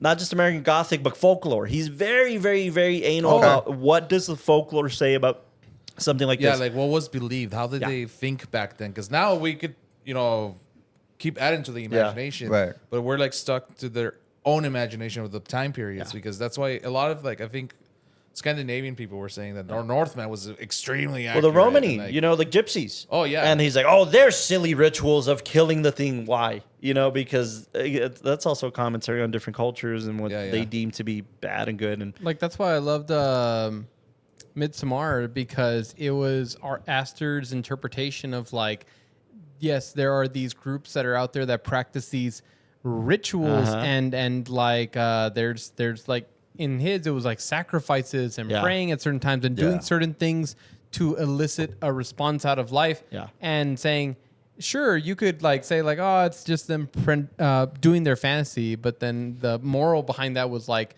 but isn't there some comfort or truth in all that? Like maybe the rituals are there for a reason. And it was really cool to see like Eggers do that same interpretation where like a lot of these characters are like, oh, you're like almost like having like a witch hunt. Like you're going and you're chasing fantasies. And I love the monologue that was said where it's like, there's a real plague outside with real people dying with a real disease. And they seem like the crazy guys, right? Yeah. The dudes who are right about this shit at the beginning are like, oh, what the fuck? They don't want to let him stay a night. They don't want to let him, like, they're not accepting into Yeah. their culture. And then you're like, oh, those motherfuckers are right. Like, Yeah, good for yeah. them. Yeah. I think there's a lot to be said about something like this. Now, let's talk about the standout in the room. I think the cinematography was gorgeous in this fucking picture. Yeah, 10 It- out of 10. very Beyond intentional. gorgeous, man. Those I thought it was very intentional. I thought a lot of these things that he could have phoned this one in. There's a built-in audience for these things. There's a built-in audience for period picture. He could have Sweeney Yeah. Todd this shit. You know what I'm saying? And he didn't. I don't think he did. Especially a lot of these road scene with the snow flurries and intentionality on like what's coming at him, what's his imagination and what isn't. In a lot of these cases, a lot of the stuff is mundane. Don't get me wrong. A lot of the stuff interiorly is mundane, but the setups for these things, the exteriors, the I thought the cinematography was Yeah. As close to perfection Yeah. as Very it For gets. me, it's a 10 out of 10 cinematography. Yeah, I feel like the big standout for me when it comes to cinematography of this film is the fact that, like, when we talk about horror films, love playing into depth of field because it's this whole concept of, like, if you can make your audience feel like they do see everything around you, then whenever something pops out they weren't expecting, it lands bigger because they felt like, they felt safe. They felt Right. comfortable. A lot of horror films, what they'll do is that they'll try to give you the full lay of the land with the house or whatever environment they're in, just so if, let's say, a photo frame's off, you'll notice it because You'll you've catch it. already been established. With this one, what I liked is that instead of trying to say, like, hey, let's turn the camera away where you don't know what's going on, it knew how to respect the source material. There was Yeah. something so special about the original Nosferatu, where it was able to give you these, like, long establishing wide views of, like, the castle and everything, and it felt real and tangible. And I feel like I'm sorry. No, I was just gonna add to that point. I think, especially in the second act, between the cinematography, the editing, and the directing, this is one of the best examples in the last 5 years of a beautiful Marriage of all- marriage of Oh, wow, that's of saying a lot. these three things. Because I was gonna say, like, a beautiful what is it called when they're polygamous? A beautiful polygamist wedding, a beautiful polygamist. Because between these three things, yes, you get to see your surroundings to hopefully feel a sense of safeness if it exists. But if you don't, there's such a sense of I don't know where I am in this in the second act. Yeah. And that these three things have to be intangible for that to work. And for me, this thing worked. Like, and again, even with a lot of, like, other than a few shots that I have my gripes with, I feel like the dark moments didn't feel dark for the sake of being dark. Like, you know, the light bulb breaks and then now the actress is in the dark. It felt dark, but, like, authentically. Like I love the fireplace scenes. All the fireplace scenes where there's nothing else in the room except that fireplace. especially the first one. Yeah, Especially when you walk into his. This weird feeling of, like, the thing that will give you illumination and light and warmth is also the thing that's closest to what you're afraid of. And having that battle and that tension where it's kind of like going towards the light is going towards what I'm afraid of, and staying in the darkness is no better. Where do I find that balance? And, you know, it just knew how to explore the space. I really admired the fact that in the beginning, there was a lot of shots that wouldn't follow the actor so much as it would follow, like, what the audience wanted. I don't know if you caught that, but a lot of moments where we see the actor walk into a space, but then it's almost like the camera gets in front of him and goes. And it's these moments that are meant to help embed you into the world. It wanted you to feel like every inch of this place was real. Every inch of this place, you could walk into any of the rooms and you would feel the textures and glow. And then that is, again, where you're having that beautiful marriage where then later on, if I need to, like, introduce something that's going to make you uneasy, you feel like you're there. You're riding backseat to everything that's going on. That's also a testament to, you know, getting these great locations. Where did they shoot? They shot predominantly in the Czech Republic. I was thinking Prague. England or something. Shout out to Czech Republic. They shot, which is like a huge production hub. In case you don't know, wow, man, okay. tax incentive shooting in Czech Republic is stupid cheap. #Czech. Yeah, the Czech Republic. They shot in Prague at this, like, famous studio, but the exteriors of the castle is actually like is oddly enough a recycled set from one of the 80s Nosferatus. Werner Herzog's Nosferatu. I'm just saying, look at any Christmas Carol movie, and the way that they laid out that office is the exact same. The fireplace in the back, the two random desks that are there. So the interiors of the castle Harry take Potter place version. in a castle at the Czech Republic. The exteriors take place in another, like, again, the set that they used from Werner Herzog's Nosferatu, and then the rest of it was soundstage in Czech Republic. So This is gonna sound wild as hell, but I didn't know. I had no idea that Werner Herzog made he a did. Nosferatu. It's the least remembered of the Nosferatu pantheon or the You're Nosferatu like, I don't canon. blame you. Yeah, I don't know. I need someone to convince me that I need to pay attention to more Werner Herzog because I don't fuck with dude. Like, Have you seen the documentary that he did about the oil fields Wow. And you Yeah, can't yeah, even yeah, remember? yeah, yeah. That one wasn't bad. It's only an hour long. You're gonna back up a dude you can't remember his movie. Have you seen Yeah, bro, that's The wrong on Mandalorian? so many levels. Yeah, Werner Herzog's just not my jam. I mean, I need to be convinced. Van. Honestly, I remember taking a master class of his, and I'm like, I don't What has he done? What are the big Yeah. things he's done? know. He did I'm trying to remember. just to tell you who this fucking guy is. 2. His whole entire Okay. thing. His whole entire thing is like, if you're gonna make a movie, be willing to go to jail for it. Yeah. So like he Okay. used to fake permits and like he would do illegal shit to make the movie. Oh, shit. Yeah. One of the biggest things that he Underage did when he talent. was like in the 80s or 90s or something. Uh-huh. Could you he guys made a put film. his filmography up here first, please? Yeah, look. Yeah, Werner. WERNER, and then Werner. just put H and then first person. He made a film that the story about it is these guys get hit onto an atoll, so they have to go over a mountain. They have to carry their boat over a mountain, and then the whole entire film is basically the concept of that. The whole crew carrying the boat over the mountain. You know what this fucking guy did to film it? What? He made his whole crew carry a boat over a mountain. Yeah. So yeah, that's Werner Herzog. Yeah. You But live- without them knowing, or just them signing up without knowing, or what? You live by the camera, you die by the Dude, camera. By the you way, just Hey, fucking- man, it's right you're here. good Oh, luck. Oh dude. yeah, I know this guy. Oh, Grizzly Jack Man. Reacher. Grizzly Man. Grizzly Oh Man. fucks, Loki. Jack Reacher. What the hell? Exactly. He is so Tom rad. He is, Cruise's by all stunt. intents and purposes, like a favorite amongst cinephiles. He's like I a have seen legendary this guy. filmmaker for a lot of people, but I just don't fuck with dude. You know, speaking of like living and dying for like the craft, I heard recently about the Saw movies, and specifically that there was one scene in one of the first ones that the director didn't really think about how hectic it was going to be, but the whole crew had to like jump in for this one Was scene. it the box? No, it was the needles. Did you hear about that one? There was an accident or I something. heard What? about the guy. They placed the box in his head, and there was a time we just couldn't fucking breathe. But Really? No, it was the needles. So the scene is that they It's the push this second one, girl yeah. like she's like a heroin addict or something like that. So they push they her and she has to go fucking push look her. through like this pit of just dirty ass heroin needles. needles. Yeah. Why are you nodding your head? Go on. Okay. Yeah, that one. Apparently what happened is that they got like production and PAs to just go and get actual like syringes and take out the needle No. and put like fiber optic. Oh man, my like, anxiety like- right now, like- it's going crazy. No. So all that you need to know is that they made it safe. But what happened is that they did like 10,000, which is like an insane amount. And then it was like they looked at it, it barely covered the floor. And then they said, Poor okay, woman. let's double it. And then, the double it and give it to the next person. They like did 20,000 and it was like still nothing. Just a little bit. Then they said like this is it should have been easier. So then they ended up getting somewhere around the range of like I think 60 to 70,000 needles.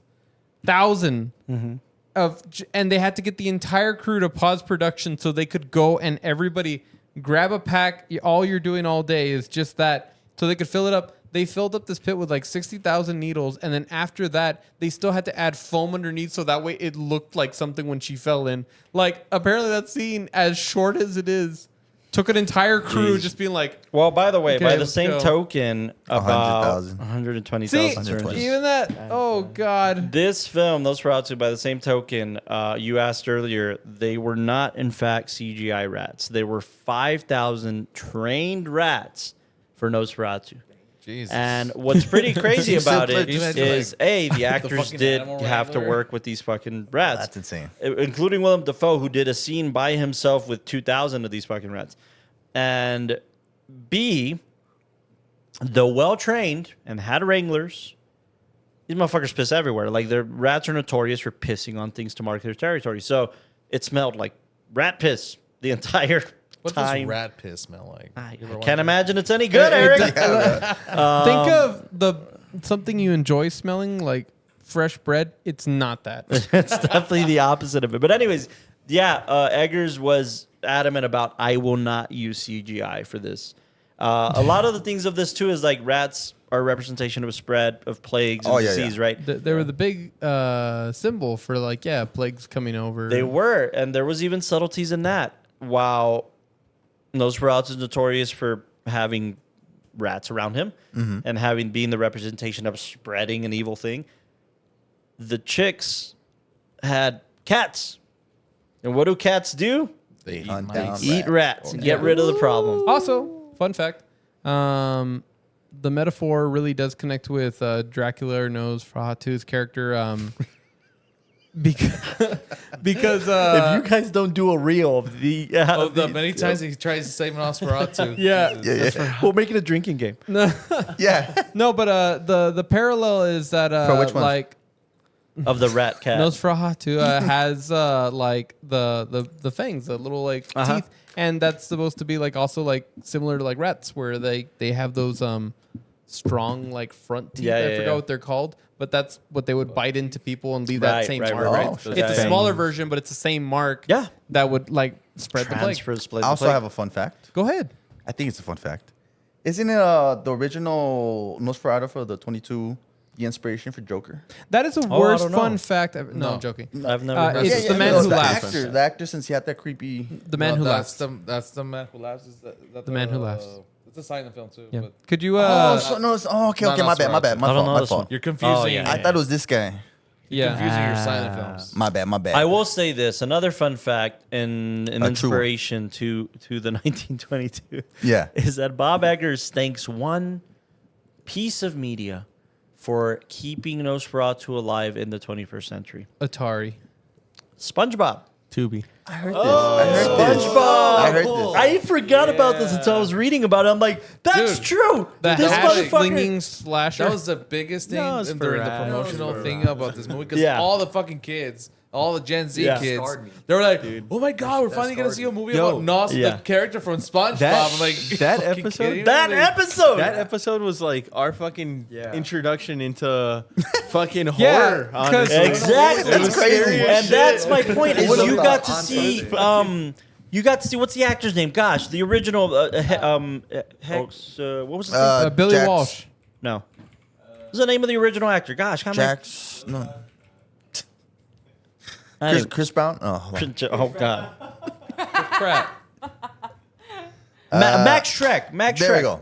Max Shrek's character I thought that's the guy. in SpongeBob was the introduction of people like putting two and two together for like this killer in a room. Like SpongeBob is afraid of noises, and then the whole moral of the story of the episode is like, I've heard oh, we don't have to be afraid. This dude looks funny. Like, Yeah. like, but that was the first time I'm sure any of us were exposed to fucking Nosferatu. Yeah. And Eggers genuinely thanks SpongeBob for like keeping this character in the forefront of the youth, Yeah. so that they would recognize a version of this character when, say, his Nosferatu Makes would come out. sense. Yeah. That is true. It's That pretty is true. incredible, man. That's so cool. Out of that blew my The mind next because collab's gonna be like Fortnite skin. unlocked the you- core I thought- memory. I thought everyone knew. That's why I never like mentioned it No. or anything because I was like, oh, of course, everyone's It seen that unlocked the SpongeBob core episode. memory, dude. I remember having this specific episode in those little discs that had only 2 episods of SpongeBob Yeah, yeah, that you would those. play. Yeah, yeah. Was that the one? What was that? It what was unlocked the- this core memory of mine. Because the whole spooky aspect Oh, of that that episode. scares the hell out of me. Sorry, okay. That was a little scary. Look, really quick. Yeah, really yeah. quick. It's me. Look. Hey, look, it's hello. Oh.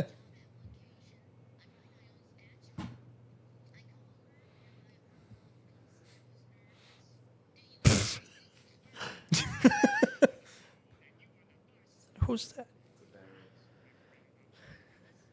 The click.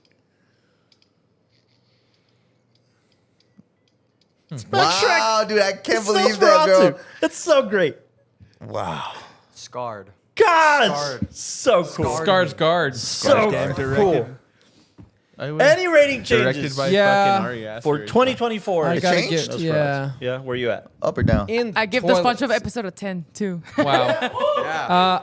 I think that's an I'll go- iconic episode from SpongeBob. That's the most. I'll go to an 8.4. All right. It's a 7.9 good, to 8.4. It's a Wow, good movie. what a It's leap. 7.8 to 8.4. It's a good movie.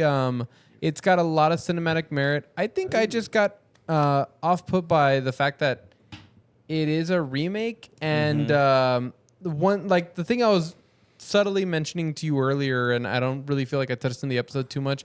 I thought that there was going to be more exploration of this film, and I guess instead of looking for something that's taking so much from the source material, I wouldn't have mind he just really puts his own spin. I felt his own spin when they had all the church scenes and I agree. all the We should've had more. ritualistic scenes. I felt like Eggers was, heavily I involved. thought any of the ritual scene, like I specifically felt that in the Romany people, like in the gypsy stuff and all that. I just felt like there were some parts that like again that the horror in the shadows and then somebody's there pops out. I was like, oh man, Flickering a light that for the wasn't Krusty necessary. Krab. That wasn't necessary, and it felt like you were adding that in so that way That's fair. there could be that what is it called? Commercial success. Sure. I mean, every film needs to make money at the end of the day. Yeah. Like for better for worse. And Yeah.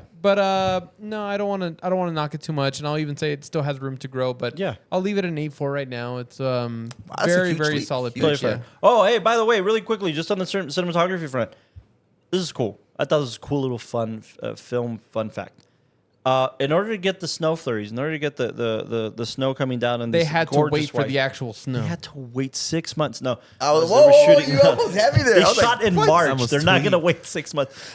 They used potato chips. They used potatoes, an old film technique from the 60s that see they that. would basically freeze potatoes and crush them, Had two and they people on would the top look like scoring. snow flurries because at the time there was something called snow candles that were toxic as fuck, and they banned that Bunch of that asbestos. system to essentially asbestos like in Wizard of Oz and shit. There's a lot of famous stories, but these dried potato flakes is what the snow was in Nosferatu. So, So do before you these before these dried potato chips, they were just like recreating the scene in Chernobyl.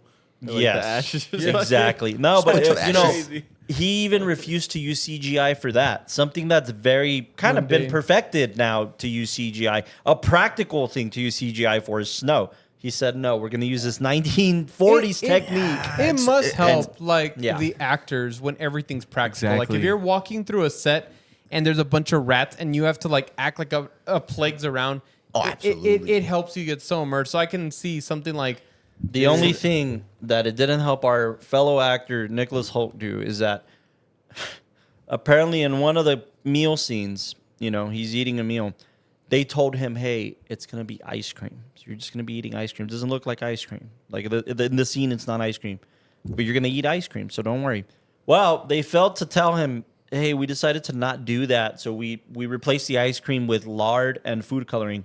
And when he bit That's into it, fucked up. yeah, he bit into it. He's like, "What the fuck?" Like he's like, "It's the only diva moment I've ever had in my career." He's like, But "This did they isn't want it gonna for the work." shot, like for him to be I surprised don't or think no? so. I think it Oh, was that's just like messed somebody up. forgot to tell the dude, like, "Hey, yeah, we thought ice cream was gonna melt, so we didn't decide not to He use should've it." that's fucked No, awful. Yeah, so help your fellow actors. Anybody Anyways, else have a rating change? rating changes? I'm comfortable. I'll go up to an 8.5. I'll give this thing an 8.5. I think there's a lot to say about a film that just came out last year that tried and I kind of feel though as much as cinephiles loved it, it hasn't been talked about since. It Yeah. kind of just got overlooked a I'm bit. glad Yeah. we explored it because Yeah. I thought it was going to get swept under the rug. Yeah. So, again, there's a conversation to be had about a very interesting year where 2024 we had things like The Substance, we had Nosferatu, we had what was the third film that was like a horror film was nominated for an Oscar last year? Substance. Wicked. The substance. No, not Wicked. Conclave. There was one more. There's you one sure? more. I Yeah, think one there was more. only, like, I only remember like Nosferatu and the Substance. As far as best picture, it was only go down really quickly. I think that was It just was- Yeah, those two. I feel like there was a third one. The Substance. Amelia Perez. No, not Amelia Perez. Anyways, no, it was maybe it wasn't in. Anyway, my point is, horror films don't get love at the Oscars. There's a reputation of this. Like there's Oscars, like nobody's ever really fought against it for some reason. But something like Nosferatu probably should have been a front runner in a lot of these conversations, and it wasn't. So go check out this film because it's worthy of a lot more awards and buzz than it got. It's better than you think. But $50 million budget, and they were expecting a $25 million opening. It got $40 million at opening weekend. It's superseded the expectations of Yeah. the studio. So this needs to be talked about, man, because we just went through this one battle after another. You get a $170 million film. Unfortunately, I'll say this. You guys can rub it in I'll rub it in your face right now. One battle after another did the same numbers as Killers of the Flower Moon at the box office. Whoa. So, not a lot. Pretty good. Not great, but it can- surpassed what they were comparison-wise. expecting. Out of They- curiosity, Yeah.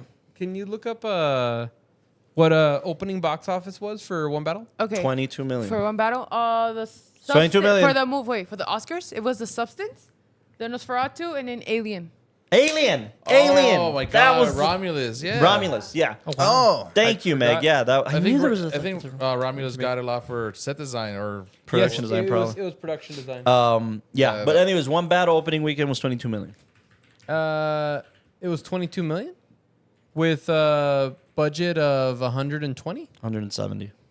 So it's still I mean, for opening week. opening that's not bad. weekend. Yeah, that's not bad. It's not terrible. 22.4. what's it at right now? It's a total of 48 mil. I don't know where It at. said underneath. It says a total of 48 mil right now. Yeah, 48.5.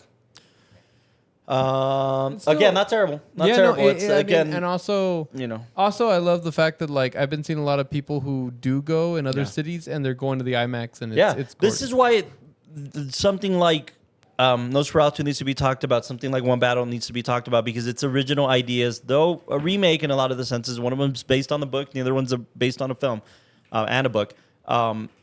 They're bringing people back to the movie theaters, and that's crucial. So if we can support original voices like Bob Eggers, he announced his new film. I can't was remember about on the to top of my head what it is. there's It's something more popular though, right? There's Jazz werewolf hands. and Werewolf.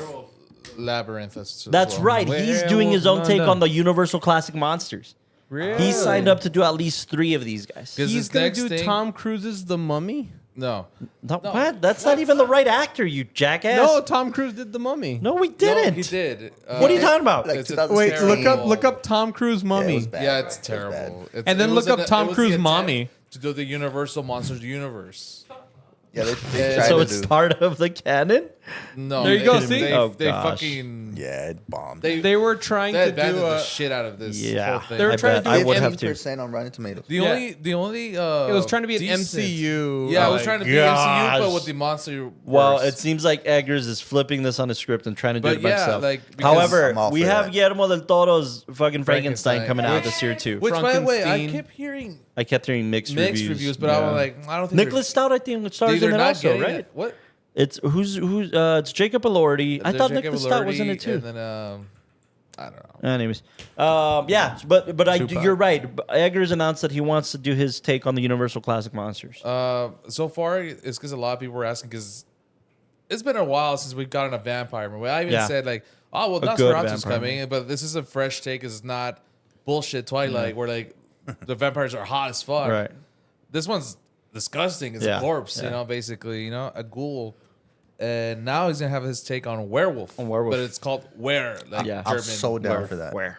Yeah. And then, of course, Werewolves he's in doing, London. Labyrinth, which I thought was an interesting choice. David Bowie's thing? Yeah, Huh. he's remaking that apparently. Interesting. With Fuck like balls. Yes, he's resurrecting David Bowie from the dead. I feel like we're gonna have to blur that. Or just do it all of us. Any other You comments? have a lot of experience doing that. He really does. Any other comments on Nosferatu? Honestly, pretty Oh, he's fucking doing fire. Robert Eggers is, yeah, he's doing his interest in The Mummy. probably, I'd say like Invisible Man, The Mummy, Werewolf. Or for Eggers, werewolf. Werewolf. Well, I'm Where very, is- I'm where very is interested in the somebody- werewolf one. I couldn't 'cause, agree like, more. I'm yeah, excited yeah. to see what he does next. Any final Somebody could- comments? I'll stay at an 8. Oh, my Yeah, bad. yeah. No. Shut up. Who's going? No, next? I'll stay at an 8. I just think where it kind of missed with me, it was just, I don't know. Leave it a little bit more mysterious. Don't tell me too much. And I think it said too much.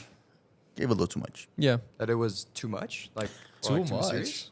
Yeah, I Too just much like the whole mystery of it. exposition. I think they explained too much of certain stuff. They needed to have that like classic.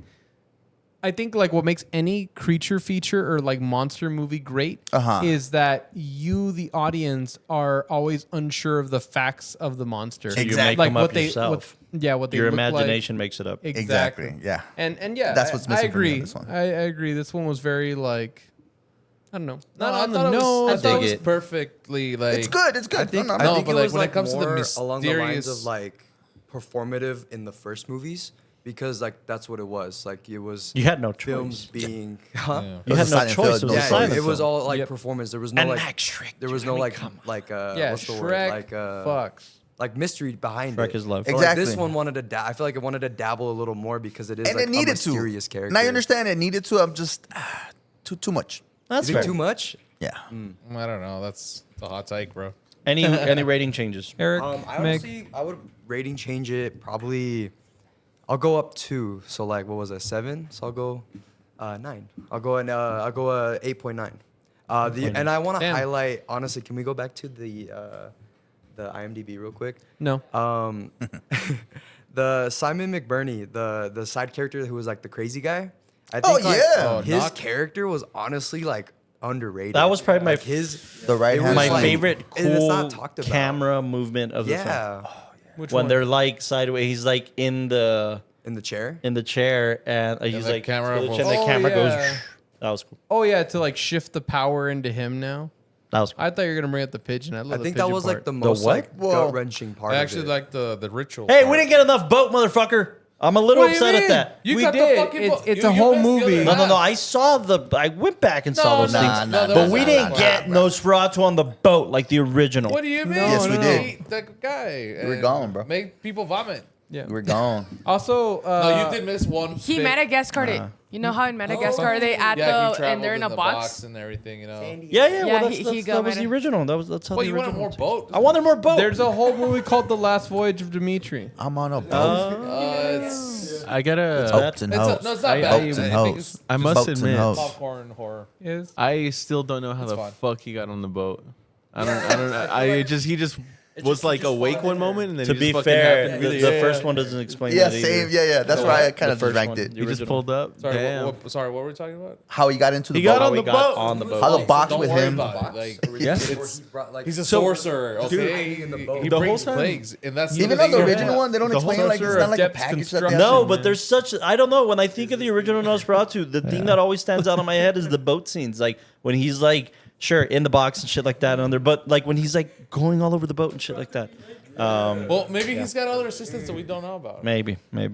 Let's call it an 8-4. We're 8-4. We're questioning a man that brings plague. anything like- else, Yeah. Meg? Do you feel like rating changes or? You're still out of 10. stays at a perfect 10. All right. Yeah, no, it's like that. Like you could take a screenshot of it and just start painting it, dude. That's Oh, Meg, something that Yes. we used to do a lot. I don't know if you would have a new interpretation on it. Yeah. Is if you love this film, you're also gonna love blank. with me. What Yeah. type of film does this one? Fuck. Okay. Some game, bro. Yeah, because I know you like you like a lot of like Asian and 'cause- Korean stuff. So, Ooh, okay. do you have any I like know which one recommendations to that we haven't compare heard it to, of? but- I would have to look it up. Oh, But okay. there's one that I had like I got nightmares from. I was like, okay, yeah, I need to come down. What is it? Incantation. Incantation. Oh, That one's I like, know which one you're talking about. yeah. It's like I think it's Taiwanese or like. yeah, that one's Korean. Taiwanese. That one's insane though. But I it's think. like Don't quote me on that. but- like I mean, we I could can look it Google up. it. I know we. but like we have that hey one, Google. Sorry. This one, as far as it's like it's a like a Gothic film. No, this Well, yeah, one it's a is- gothic romance. Yeah, story. romance film. This one is like, you're watching a mom see her daughter get possessed. And you have to go Okay. back into a cave to unpossess her. But she gets possessed. And then he's like, you have to sacrifice more people with you so you can save your daughter. Oh, that's a whole nightmare. Very cool. I think you if- had a film you were going to compare. Yeah. But the funny thing is, I think imagery wise, I would have compared it to Haxan. It's the silent film from the 20s. But you see what I mean? Like I'm comparing it to another silent film from back then. But like when it comes to like, set I haven't design, seen it's either fantastic. Incantation or Haxan, so Haxan is That's cool. amazing. It's kind of like a documentary on witchcraft and the occult, but it has like a very minor, I guess narrative. For the podcast, Kind of- did we ever do Let the Right One In? no. Is that the vampire one? With the Yeah, with the kid. With the Claire, what's her name? Therefore, The kick-ass girl. oh, Can you Chloe do Grace Let the Right Moretz? One In? Is that My, her? What Or about I'm confusing Crimson with this. Peak? Have you ever seen that My one? brother did Oh, the play for that. Oh Wait, yeah, the is that photos. the- We covered that one on the podcast. I That think. the- No, no, no. Crimson I don't Peak? No, No? I saw it. It's great. Yeah, me too. I think. I saw it once, But when it it's came not a out, and vampire I thought film, it was is it? good. It's No, not a I'm just saying vampire. like the same vibe. Yeah, sure, same sure. type of Sure, sure. Yeah. Yo. style. Goth stories. What's Yeah. up? if you've seen That's Nosferatu, not you the would or- love Twilight. Yeah, it's just the 06. Fuck out of here, man. That's not Chloe Grace Moretz, you fucking liar. Dude, not even close. I heard that they did an American remake, Maybe. but this is the original one from. Oh man, That 2008. poster I think sucks. it's Sweden. There's a remake of this. Okay. Yeah, It's a remake of everything, Is brother. that a remake? but this one like is the definitive one by the fans. Okay. Anyways, Nosferatu, ladies and Yeah. gentlemen, go watch Keep it Nosferatu spooky. in. Okay, there she is. Go watch Nosferatu. It's definitely a Yeah. conversation to be had about this picture, and Robert Eggers, I think, as a whole, has got something to say. So go Absolutely. check it out. I'm sure we'll explore more of his work. I do want to explore more of his work. Let us know what you think about Nosferatu next week on the WatchTower Film Podcast. I have no idea what we're doing. Can you pull up the calendar? I think I it's think we're doing Texas From Chainsaw so Massacre. The Fly, no? the Or- fucking biggest fearful Texas film you could ever see in your life. Toby Hooper's Just Texas kidding. Chainsaw Massacre. Yes, we are gonna have a lot of massive discussion on that because I got my own opinions on that film. Yeah. And I feel like they Paranormal were changing. activity. Yeah, actually, yeah. So next week we're gonna sacrifice Chris on a table, so we're all gonna consume his dead corpse's body. Oh, we could just. I- Have cut to that Dibs camera on the when you leg. said This will be that. my first and last episode. Yeah. But, I mean, we're covering a movie about cannibals. I think the best thing That's a we very could do good is point. make. Don't worry, I'm Chris. We'll make a surprised you nice didn't mask pick, like, out of you. Cannibal Holocaust, like something just really. Or fucked. we can eat chicken like, while we're doing the discover, podcast and be like, like, guys, either look at how good it is. Yeah. Or straight. Low-key, I'd be down to do That another was like more shock. consuming Episode Like, for just get that some one. chow. Maybe. Yeah, fun. Maybe. But I will. Tune in next week. You'll find out. Yes, you better. You're gonna keep talking about more cinema, more horror cinema. Let us know your picks. I think we're gonna talk The Fly. I think we're gonna talk The The whole Exorcist. This is gonna be a fun month. Yeah. Also, don't be shy to let us know what you think about the new Comment. set. And Yeah. what you think about Yeah, the This new man. was an incredible And- job. Shout out to Meg. And- The whole team really put this thing together. So thank you guys. This is incredible. Also, I've been told by the team that this will be the year everybody dresses up for the last episode. That's what I'm hearing. We got to. That's what I'm hearing. Everybody comes in guys, I'm costume. gonna I be know in- everybody's It's in the wondering contract. Yeah. what's Michael going to be. Rock the No. board. No, we'll see if the whole team's going to be able to do this. Michael's Stay gonna tuned dress as and Lord. find I'm very out. curious. Thank you for tuning into the WatchTower Film Podcast. Good night. Stay Yeah. scary, guys. Yeah,